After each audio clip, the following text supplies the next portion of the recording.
Assalamualaikum warahmatullahi wabarakatuh. Bismillahirrahmanirrahim. Alhamdulillahi rabbil alamin. Wassalatu wassalamu ala asyrafil anbiya'i wal mursalin, Sayyidina wa habibina wa maulana Muhammadin wa ala alihi wa sahbihi ajma'in. Asyhadu an la ilaha illallah wahdahu la syarikalah wa asyhadu anna Muhammadan abduhu wa rasuluh. Faqad qala Allah Ta'ala fi kitabihil karim wa huwa asdaqul qailin.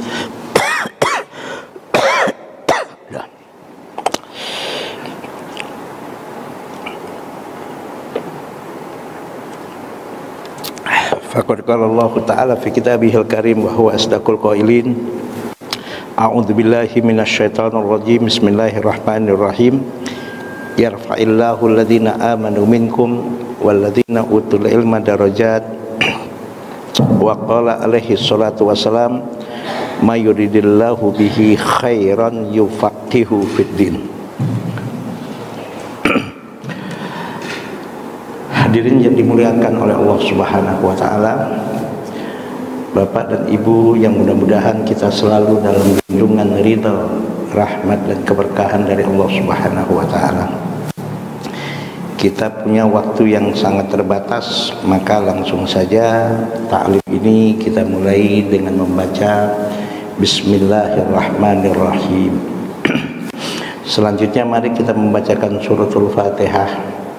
Dengan Fatihah ini kita niatkan dan kita doakan orang-orang tua kita, guru-guru kita, keluarga kita, sanak famili kita, atau siapapun orang-orang yang pernah berjasa dalam kehidupan kita, atau siapapun yang pernah menyumbangkan sebagian harta, tenaga, pikirannya untuk pembangunan masjid ini, yang mereka semua yang telah meninggal dunia, mudah-mudahan ya Allah ampuni segala dosa mereka, ya Allah terima semua kebaikan dan amal soleh mereka, ya Allah lapangkan mereka dalam kubur mereka masing-masing. Dan juga siapapun saudara-saudara kita yang terkena bencana dan musibah yang telah meninggal dunia baru-baru ini di Cianjur, ya Allah, dan masukkan mereka semua ke dalam surga-Mu, ya Allah. Dan dengan Fatihah ini juga kita niatkan kalau ada di antara kita, orang tua kita, keluarga kita, sanak famili kita, atau kita sendiri yang diuji oleh Allah dengan berbagai macam penyakit, dan juga semua yang menjadi korban bencana gempa di Cianjur, yang sedang luka-luka dan juga yang dalam keadaan sakit, kita doakan mudah-mudahan ya Allah angkat penyakit yang diderita, ya Allah, dan sembuhkan penyakit yang diderita, ya Allah. Dan kita berharap mudah-mudahan kita selalu dalam keadaan dilindungi, diberkahi oleh Allah, memudahkan segala urusan kita ya oleh Allah Subhanahu wa taala. Dan juga kita berharap mudah-mudahan Allah meluaskan rezeki kita dan menjadikan rezeki yang halal, rezeki yang berkah, rezeki yang insyaallah menjadi rezeki yang membawa kepada kemuliaan hidup dunia dan akhirat. Ala hadhihi niyah wa ala kulli niyatin shalihah. Al-Fatihah. A'udzubillahi minasyaitonir rajim. Bismillahirrahmanirrahim. Alhamdulillahirabbil alamin arrahmanir rahim maliki yaumiddin. Iyyaka na'budu wa iyyaka nasta'in ihdinas siratal mustaqim siratal ladzina an'amta 'alaihim ghairil maghdubi 'alaihim waladdallin. Amin. Hadirin yang dimuliakan oleh Allah, hari ini kita akan membahas satu hadis yang biasa kita baca, yaitu hadis sahih yang diriwayatkan oleh Imam Bukhari dan Imam Muslim dari sahabat Muawiyah radhiyallahu anhu. Kalau kita cari hadis ini di dalam kitab Sahih Bukhari, hadis ini hadis nomor 71, dan juga di dalam kitab hadis Sahih Muslim, hadis ini yaitu hadis nomor 1017, yaitu Bismillahirrahmanirrahim, an Muawiyah radhiyallahu anhu qala, dari sahabat Rasulullah yang bernama Muawiyah radhiyallahu anhu, beliau berkata, qala Rasulullah sallallahu alaihi wasallam, telah bersabda Rasulullah sallallahu alaihi wasallam, man yuridillahu bihi khairan, siapa orang yang dikehendaki baginya kebaikan, kata Rasul dalam hadis ini, yufaqihu fiddin, maka orang tersebut, kata Rasul, niscaya akan diberikan oleh Allah pemahaman kepadanya terhadap agama, yaitu pemahaman yang betul-betul mendetail dan mendalam. Hadirin yang dimuliakan oleh Allah, kenapa saya katakan pemahaman yang mendetail dan pemahaman yang mendalam? Karena ungkapan yang diucapkan oleh Rasul dalam hadis ini adalah kata yufaqihu, ya, yufaqihu. Kalau kita belajar bahasa Arab, ilmu shorof namanya, di sini ala wazni yufaqilu, fa'ala yufaqilu, faqaha yufaqihu. Ada tambahan tasdid. Nah, kalau kita belajar ilmu bahasa Arab, ilmu shorof, penambahan tasdid ini mempunyai makna lit taksir. Apa itu lit taksir? Ya, untuk menunjukkan arti banyak. Jadi kata Rasul, man yuridillahu bihi khairan, barang siapa yang dikehendaki oleh Allah bihi, dengan orang tersebut, khairan, kebaikan apapun, maka yufaqihu fiddin. Ciri yang paling nyata dan paling jelas, yang paling nampak, yang kita bisa lihat langsung, maka orang tersebut oleh Allah diberikan pemahaman yang begitu mendalam, pemahaman yang begitu mendetail dalam masalah urusan din atau agamanya. Nah, kenapa kok ciri seseorang yang akan Allah Subhanahu wa ta'ala berikan kepadanya, atau dengan orang tersebut Allah Subhanahu wa ta'ala akan lahirkan kebaikan? Cirinya adalah Allah berikan dia pemahaman yang mendetail, pemahaman yang mendalam terhadap agama. Kenapa? Sebab, maaf ya, sering kita mungkin di tempat ini saya katakan ya, yang sangat simpel, obat diramu oleh orang yang memang mumpuni dan memahami betul tentang meramu obat, dengan obat yang diramu oleh orang yang nggak mengerti cara meramu obat. Jangan kita persoalkan bahan obatnya. Bisa jadi dan kemungkinan besar obat itu bahannya sama. Misalnya dibeli di satu tempat yang sama, diberikan kepada si A, diberikan kepada si B. Nah, dan si A meramu, si B meramu bahan obat tersebut untuk jadi obat. Nah, si A ini orang yang memang betul-betul pakar, mumpuni dalam meramu obat tersebut. Tapi si B, orang yang boleh dikatakan ia tidak mumpuni dan tidak mempunyai pengetahuan yang begitu mendetail dan mendalam tentang meramu obat. Maaf kalau kata orang kampungnya, yang ngasal aja gitu loh Pak. Ngasal aja, dan boleh dikatakan dia meramu obat itu ya coba-coba gitu ya, coba-coba. Pertanyaannya, walaupun bahan obat dari kedua orang ini sama, bahkan bisa jadi dibeli di tempat yang sama ya, pasti hasil ramuannya akan berbeda ya, penjuntungnya pasti ramuannya akan berbeda. Bahan obat yang diramu oleh si A tadi, karena memang dia mumpuni ya, mumpuni dalam meramu obat, insya Allah hasilnya menjadi obat, sehingga dengan obat tersebut insya Allah sebagai dengan obat tersebut insya Allah Allah Subhanahu wa ta'ala menyembuhkan penyakit orang yang mengkonsumsi, yang meminum obat tersebut. Tapi bahan obat yang diramu oleh si B yang ngasal tadi, yang boleh dikatakan dia tidak mumpuni dan tidak mempunyai kemampuan untuk meramu obat, walaupun bahan obatnya sama, kemungkinan besar hasil ramuannya tidak menjadi obat, bahkan bisa menjadi racun. Nah, penyakit bukannya sembuh karena meminum obat yang diramu oleh si B tadi, boleh jadi penyakitnya malah bertambah, atau maaf yang disebut istilahnya adalah malpraktek. Nah, terjadi kekacauan hukum di masyarakat. Dalam hal ini misalnya kita bicara hukum syar'i tentang halal dan haramnya sesuatu, ya, tentang boleh atau tidaknya sesuatu menurut syariat. Ini contoh, ya.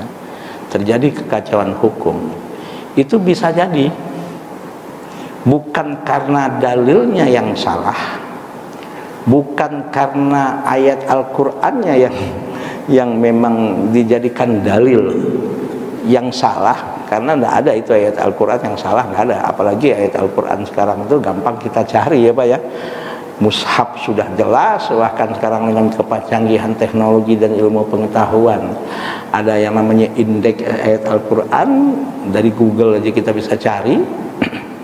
Atau boleh jadi hadis yang dijadikan sebagai landasan, dasar hukum, sebagai dalil dalam menjawab persoalan tadi. Boleh jadi dalilnya sahih, dalilnya betul, tapi sayang, yang menyimpulkan ayat dan menyimpulkan hadis tadi orang yang memang tidak mumpuni atau belum mumpuni untuk menyimpulkan keputusan hukum syar'i. Contoh hadis sahih yang diriwayatkan oleh Imam Bukhari dan Imam Muslim, yaitu idza mata ibnu adam inqata'a amaluhu illa min thalathin shadaqatin jariyatin aw ilmin yuntafa'u bihi aw waladin salihin yatulahu. Apabila anak Adam meninggal, apabila manusia, siapapun manusia itu meninggal, maka kata Rasul putus semua amal perbuatannya kecuali 3 hal yang tidak putus. Yang pertama, shadaqatin jariyatin, adalah sedekah jariyah, kebaikan yang dilakukan oleh si mayit tadi ketika dia hidup dan dia beriman sampai dia meninggal, dia tetap beriman, ya. Dan insya Allah sedekah yang dilakukannya, yang dikeluarkannya adalah dengan dasar betul-betul ikhlas lillahi ta'ala. Manfaat dan kebaikan dari sedekah tadi masih jariyatin, masih mengalir, masih dirasakan oleh orang banyak.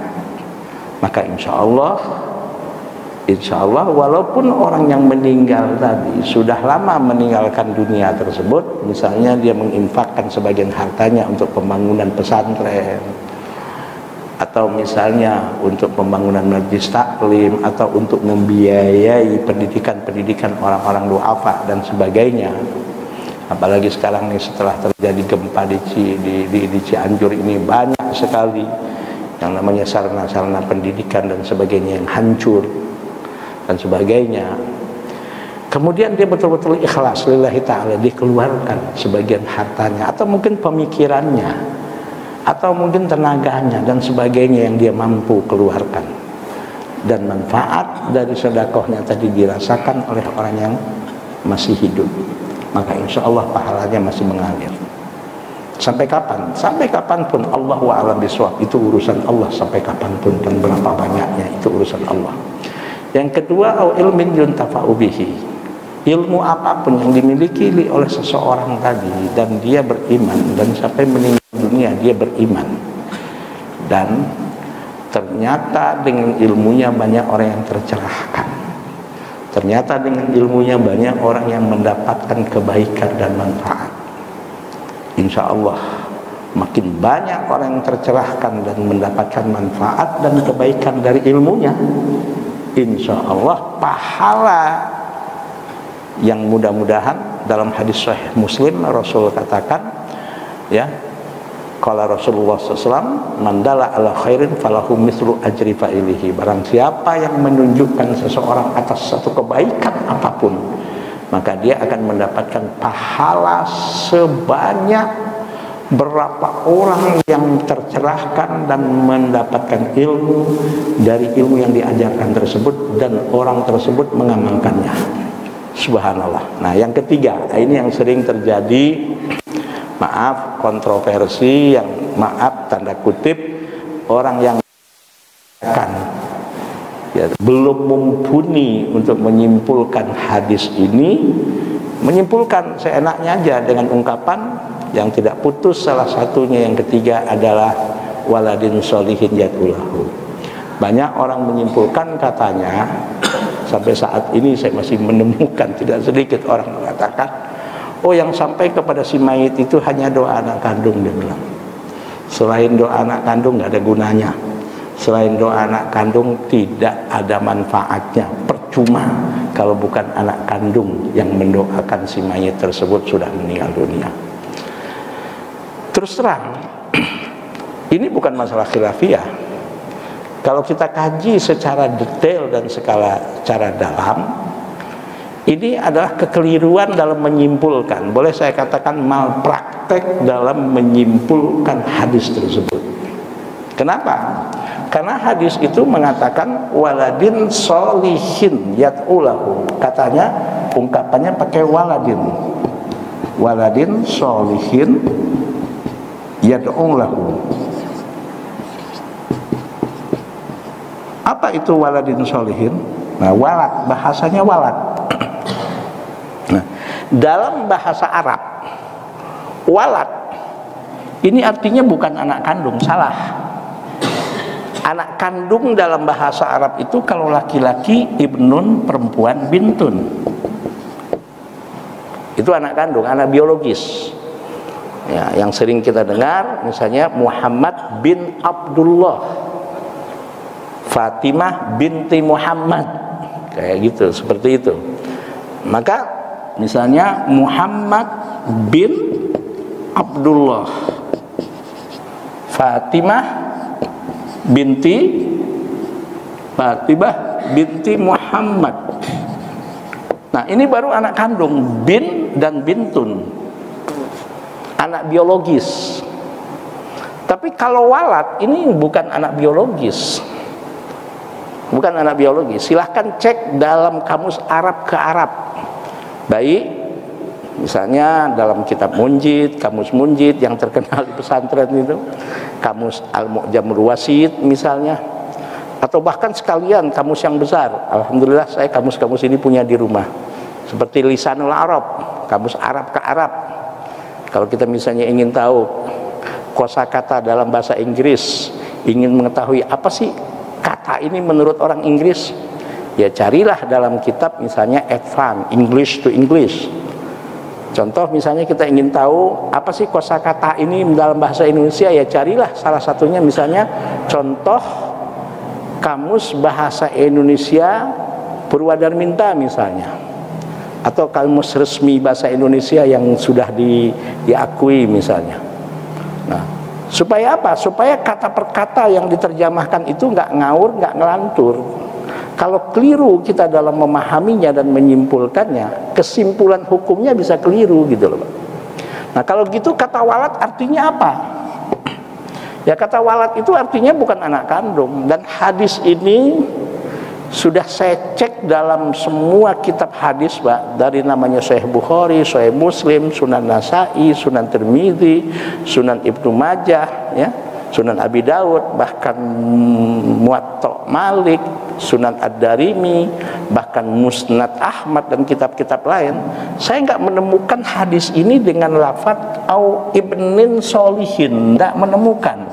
Tidak ada ini kata ibnin sholihin, nggak ada. Nggak ada, dan bisa dicek kok di Google sekarang, kok gampang kok. Nggak ada, kata ibnin nggak ada, yang ada kata walad. Nah, ternyata dalam bahasa Arab walad itu artinya apa? Anak manusia, anak siapapun. Lebih-lebih kata walad ini pakai isim nakiroh, bukan pakai al-walad. Tapi waladin, nggak ada alif lamnya. Isim nakiroh, common noun dalam bahasa Inggris. Jadi justru hadis ini kalau kita pahami secara detail, ya, secara betul-betul apa sih yang maksud dari kata walad, gitu loh Pak. Jangan menyimpulkan Al-Quran dan hadis itu dengan terjemah saja, nggak cukup, gitu loh Pak. Ya kalau dengan terjemah ya bisa saja. Nah, apabila anak manusia meninggal, putus semua amal perbuatannya kecuali 3 hal. Ya, sedekah jariyah, ilmu yang bermanfaat, anak yang soleh yang mendoakannya.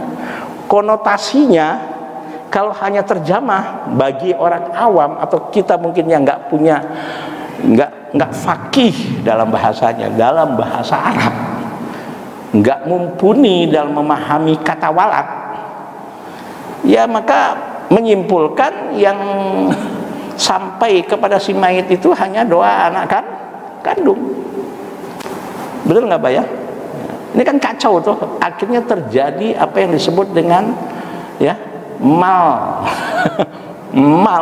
malpraktek di dalam menyimpulkan keputusan hukum syar'i. Dalilnya betul, hadisnya sahih, tapi berapa banyak orang meyakini kata walad di sini karena malpraktek dalam menyimpulkan kata walad, akhirnya dia mengatakan, oh percuma itu kalau bukan doa anak kandung, nggak sampai, nggak ada gunanya katanya. Padahal kalau kita fakih misalnya dalam kata walad ini, makanya Rasul katakan, may yuridillahu bihi khairan yufaqihu fiddin. Barang siapa yang diinginkan oleh Allah dengannya kebaikan, salah satu cirinya kata Rasul, Allah berikan dia atau Allah jadikan dia faqih, betul-betul memahami secara detail dan secara dalam urusan agama. Kenapa? Karena kalau terjadi malpraktek dalam agama, maaf, bisa jadi terjadi lahirlah yang namanya ajaran sesat.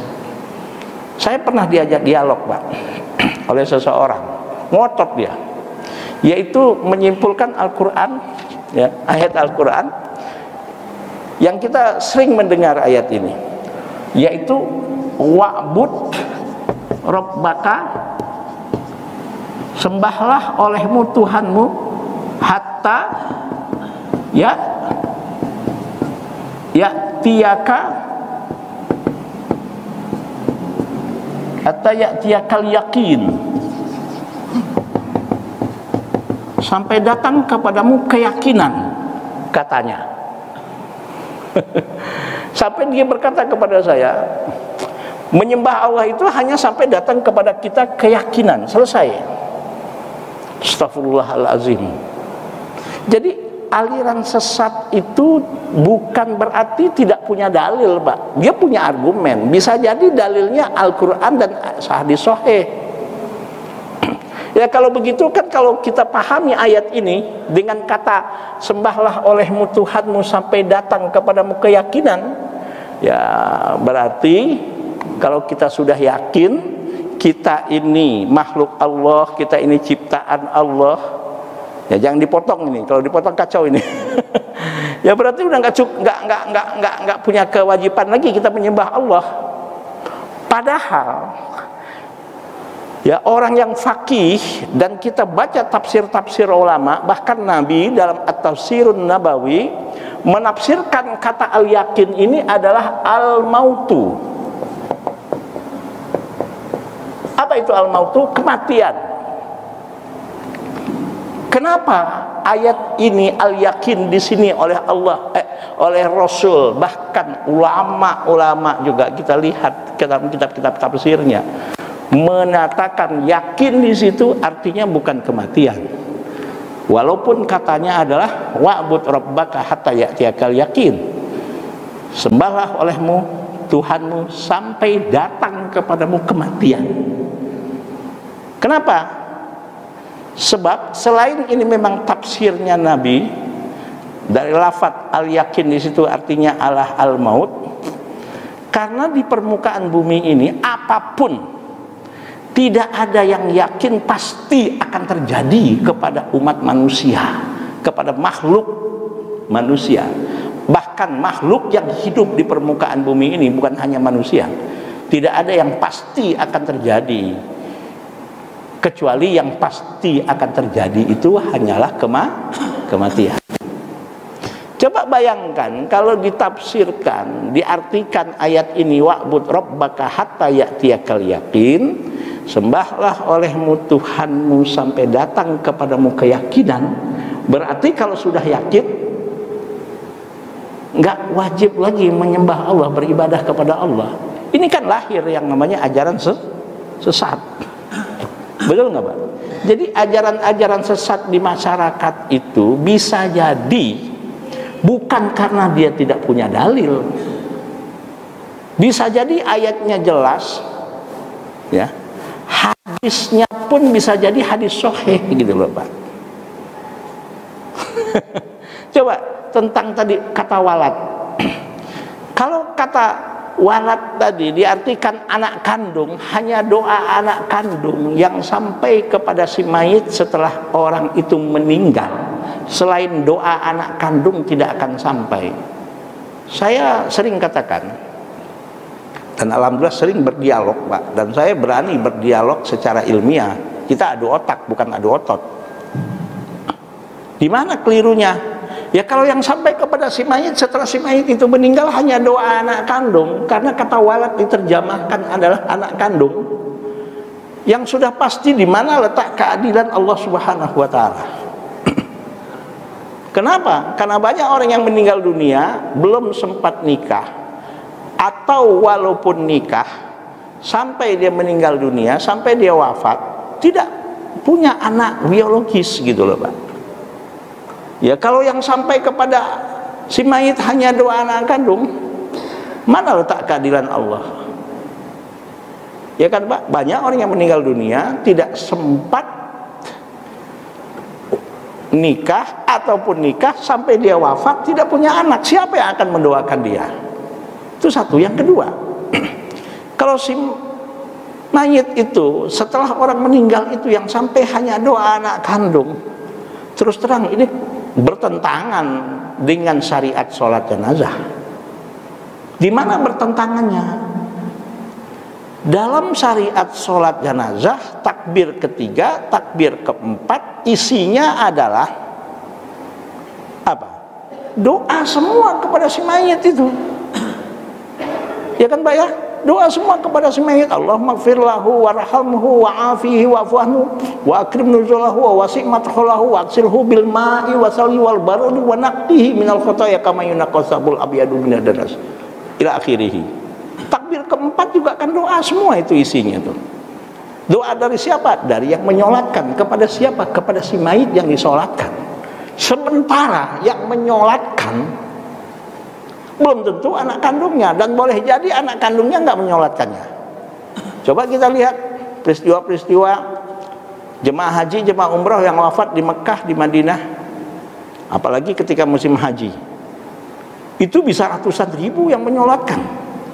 Bisa jadi, dan banyak sekali kita menyolatkan jenazah ketika di Masjidil Haram, di Masjid Nabawi, ketika haji, ketika kita umrah, kita nggak kenal siapa itu orang yang kita solatkan. Iya kan toh? Petugas di masjid itu hanya mengatakan as-sholatu alal amwat, dia bilang. Mari kita sholat jenazah kepada para mayit-mayit yang meninggal ini. Kita nggak pernah ketemu siapa yang kita sholatkan, dan orang yang kita sholatkan nggak pernah ketemu dengan kita yang ikut seandainya kita menyolatkan ketika kita waktu itu di Mekah atau di Madinah. Apalagi kenal. Nah, makanya yang penting, yang meninggal itu sampai dia meninggal, dia tetap beriman, tidak mati dalam keadaan murtad, imannya masih dipertahankan sampai dia mengakhiri hidupnya. Dan kita yang menyolatkan, insya Allah juga orang-orang baik, orang-orang yang soleh, dan doa kita insya Allah betul-betul sama dan sesuai dengan yang Allah inginkan, dan sesuai dengan aturan syariat, sesuai dengan apa yang seharusnya dan bagaimana cara kita mendoakannya dengan tuntunan syariat. Jadi kalau yang sampai kepada si mayit hanya doa anak kandung, apa gunanya syariat sholat jenazah? Nah, selanjutnya kalau yang sampai kepada si mayit hanya doa anak kandung, maka bertentangan dengan firman Allah surat Al-Hasyr ayat 10, yaitu bunyinya adalah Rabbana ighfir lana dzunubana wal ikhwanina alladzina sabaquna bil iman. Ya Allah, ampuni dosa-dosa kami dan dosa saudara-saudara kami, ya Allah, akhul mukmin. Saudara-saudara kami yang mana? Saudara-saudara kami yang seiman, alladzina sabaquna bil iman, tapi dia telah meninggal lebih dahulu dari kami. Nah, maka persoalan orang yang mengatakan doa yang sampai hanya doa anak kandung, dalam hal ini terus terang saja, usikum wa nafsi wa iyaya bitaqwallah, itu bukan masalah khilafiyah.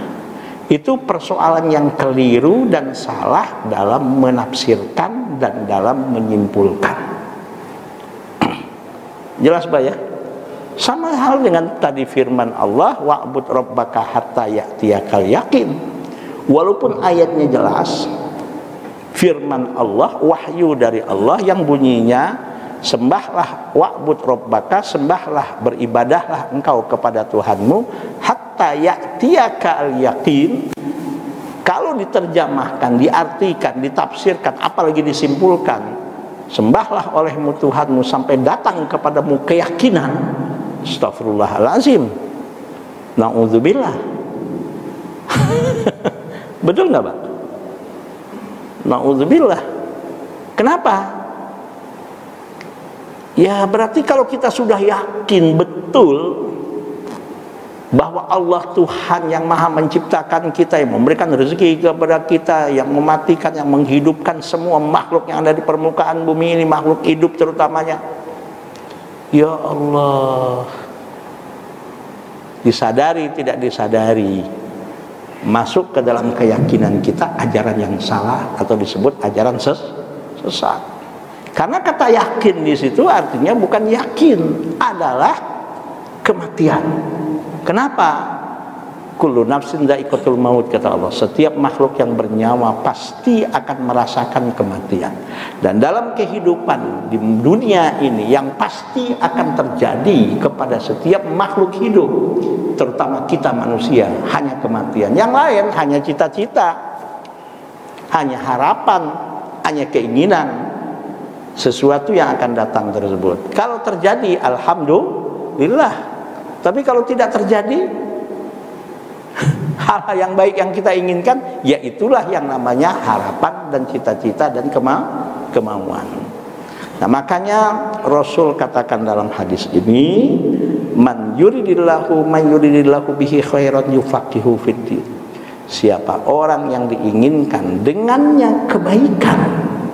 Kebaikan dalam apa? Dalam segala apapun, dalam segala kehidupan terutama, maka Allah berikan orang tersebut pemahaman yang benar, pemahaman yang mendalam, pemahaman yang mendasar terhadap agamanya. Nah, mudah-mudahan kita termasuk orang-orang yang disebut fuqaha tersebut, orang-orang yang diberikan oleh Allah pemahaman yang mendasar, yang mendalam tentang agama tersebut, yaitu yang disebut dengan faqih, yaitu orang yang betul-betul diberikan oleh Allah apa yang disebut dengan pemahaman yang mendalam terhadap agama tersebut, sehingga kita menjadi orang-orang yang selamat di dalam kita beragama, selamat dalam kita beribadah, selamat dalam kita kehidupan kita di dunia. Yang dalam agama kita yang namanya kehidupan itu bukan hanya di dunia. Yang saya kasih contoh simple, gampang, misalnya ya ayat Al-Quran yang sering kita baca dan sudah menjadi doa semua orang Islam, kayaknya yang disebut dengan doa sapu jagat, Rabbana atina fid dunya hasanah wa fil akhirati hasanah wa qina adzabannar. Rabbana atina fid dunya, nah fid dunya hasanah ya, wa fil akhirati hasanah. Kemudian ada lagi waqina adzabannar. Kalau orang memahami dan mempunyai pemahaman yang dalam bahasa Arab, misalnya salah satu ayat ini, Rabbana atina fid dunya hasanah. Wawu di sini dan wawu di sini, ulama tafsir semua mengatakan wawu di sini disebut wawul ataf. Makanya seorang mujtahid, Pak, seorang mujtahid itu dalam ilmu usul fikih namanya orang yang layak untuk menyimpulkan keputusan hukum syar'i yang berlandaskan Al-Quran dan hadis dan dalil-dalil yang lain sumber hukum. Syarat mutlak yang pertama seorang mujtahid itu, dia bukan hanya sekedar tahu bahasa Arab, tapi menguasai bahasa Arab dan ilmu-ilmu yang berhubungan dengan bahasa Arab tersebut. Salah satunya yang dikenal dengan istilah ilmu alatnya bahasa Arab, nahunya, sorobnya, balaghahnya misalnya.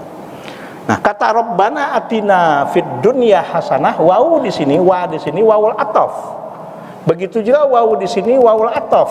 Waqina adzabannar. Apa sih wawul ataf?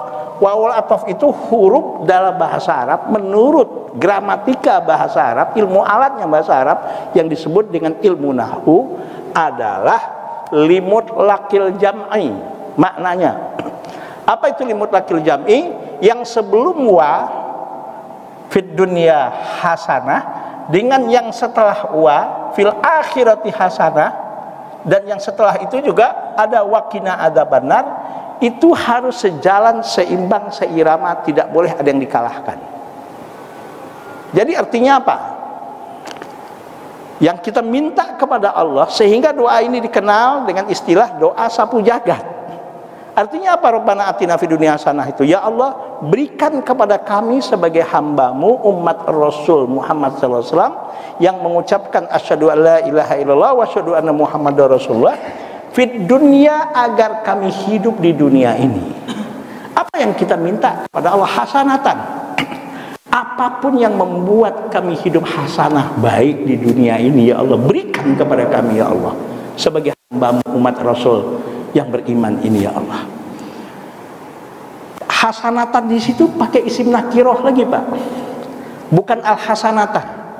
Jadi apapun, ya Allah, yang membuat kami hidup hasanah di dunia, berikan kepada kami, ya Allah. Apa yang membuat kita hidup hasanah di dunia?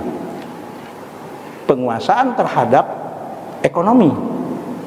Ya bagaimana kita akan mencapai hasanah di dunia? Maaf, kalau secara ekonomi kita miskin semua, kere semua, apalagi bergantung secara ekonomi kita, maaf, kepada musuh-musuh kita yang ingin menghancurkan dan ingin menjajah kita. Maka mutlak adanya, kalau umat ini ingin mencapai hasanah di dunia, ekonomi kuasai. Ya kan, Mbak ya? Nah, apalagi yang membuat kita hidup hasanah di dunia? Politik, kekuasaan. Gimana kita akan menggapai hasanah di dunia? Maaf, kalau politik kita dikuasai oleh orang-orang yang ingin memarginalkan kita, yang ingin menjajah kita, yang ingin mengsengsarakan kita, maka politik harus kita pegang, kita yang menentukan politik kita sebagai umat. Apalagi yang membuat kita hidup hasanah di dunia? Sains dan teknologi. Ya kan, Pak? Gimana kita akan menggapai hasanah di dunia? Sains dan teknologi yang kita butuhkan dalam kehidupan kita, maaf, sama sekali kita bodoh, sama sekali kita tidak menguasainya. Apalagi sains dan teknologi yang kita butuhkan dalam kehidupan kita di tangan musuh-musuh umat ini yang ingin menghancurkan, yang ingin menyengsarakan kita. Artinya apapun aspek yang membuat hidup hasanah di dunia, yuk kita mohon kepada Allah agar Allah memberikannya dan memudahkannya untuk kita. Tapi hidup seorang muslim itu nggak sampai cuma di situ. Wafil akhirati hasanah. Wawu di situ wawul ataf. Pada waktu yang sama, ya Allah, hasanah-hasanah yang Kau berikan kepada kami di dunia ini, jadikan pada waktu yang sama. Ini wawul ataf namanya, Pak. Pada waktu yang sama, jadikan sebagai sarana untuk kami mendapatkan hasanah di akhirat, yaitu menjadi ya sarana agar kita bisa masuk ke dalam surga-Mu, ya Allah. Silahkan kaya, tapi kekayaan yang membuat kita masuk ke dalam surganya Allah, mendapatkan hasanah di akhirat nanti.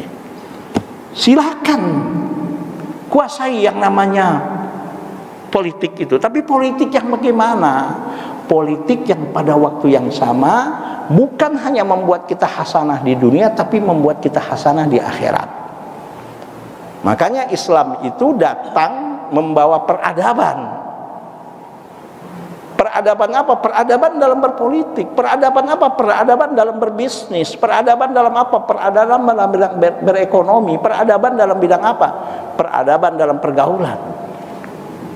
Ada etikanya, ada aturannya. Maka Islam tidak mengenal ajaran sekularisme, nggak mengenal ajaran liberalisme, apalagi ajaran materialisme. Maaf, apalagi ajaran yang namanya komunisme. Silahkan kaya dalam Islam, tapi kekayaan yang pada waktu yang sama juga sebagai sarana untuk kita menggapai hasanah di akhirat nanti, yang membuat kita masuk ke dalam surganya Allah. Silahkan pinter, bahkan walaupun ada yang mempertanyakan rawinya katanya tidak sahih, okelah. Kita tahu Rasul mengatakan, tuntutlah olehmu dari buayan sampai liang kubur katanya, atau tuntutlah olehmu ilmu walaupun kau harus pergi jauh ke sana ke negeri Cina misalnya. Apakah yang dicari di negeri Cina itu ilmu tauhid? Apakah yang dicari di negeri Cina itu ilmu fikih?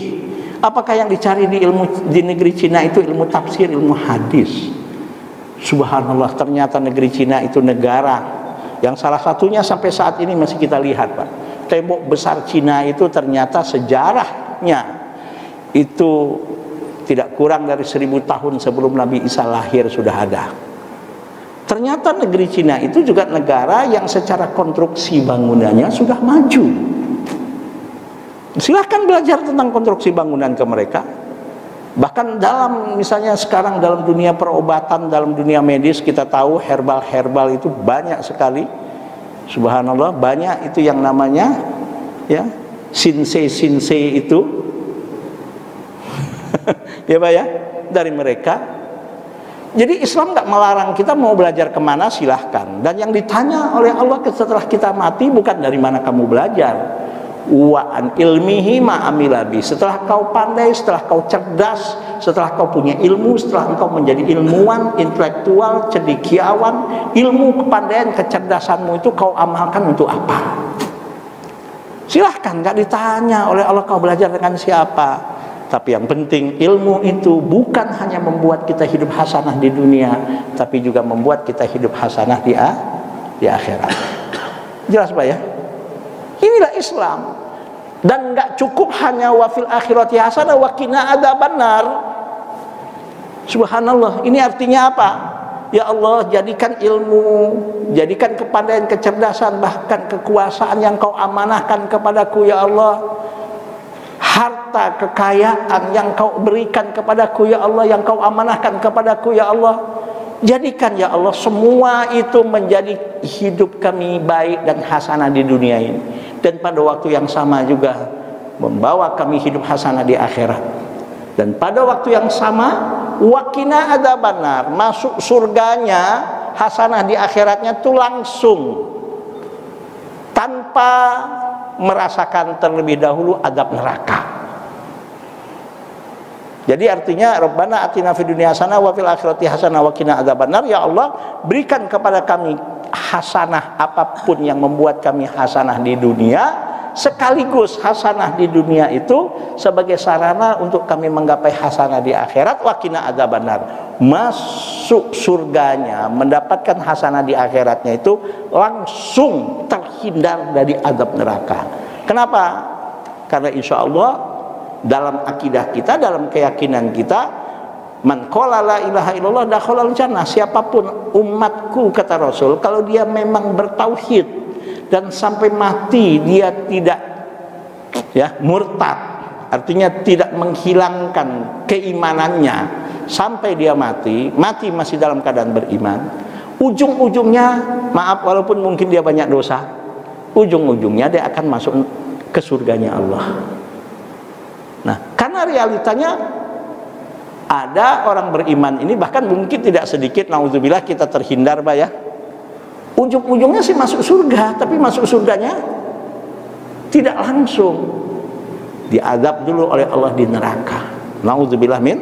Jadi Rabbana atina fid dunya hasanah wa fil akhirati hasanah wa qina adzabannar itu artinya ya Allah, berikan kami apapun yang membuat kami hasanah di dunia, dan hasanah di dunia itu jadikan sebagai sarana untuk kami menggapai hasanah di akhirat juga, artinya membawa kami masuk surga, tapi masuk surga yang waqina adzabannar, terhindar dari azab neraka.